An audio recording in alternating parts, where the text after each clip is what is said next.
За улаан олон сөргөөтэй хэрнээ тамхи татаад яваад идэг хүмүүс байдаг. За тэгэхээр сүүлийн үед одоо Солонгост ирээд ходоодны дуран хэлэхээр ихэнх хүмүүс улаан олон сөргөөтэй гардаг. За тэгээ улаан олон сөргөөтэй болохоор солонгосын эмчнэр за 2 сар уух юм 3 сар уух юм өгөөд явуулдаг. Мэдээж солонгосын маш чанартай учраас энэ нэмэндээ намдчдаг.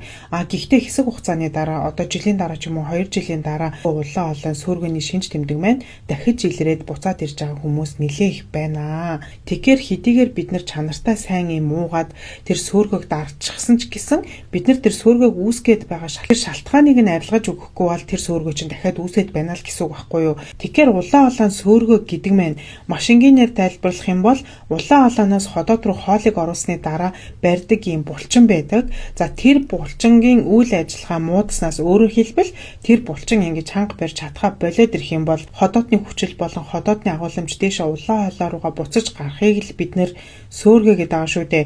Тэгэхээр энэ булчингийн үйл ажиллагааг сулруулдаг. Өөрөөр хэлбэл энэ булчингийн даралтыг сулруулж яадаг нэг зүйл бол тамхи байдаг. Тэгэхээр бид нар яах нь хичнээн мянга чанартай сайн юм уусан ч гэсэн тэр булчингийн даралтыг сулруулад байгаа зүйлүүдэд зогсоохгүй бол бидний сөөргөө дахиад байна гэсэн үг байхгүй юу?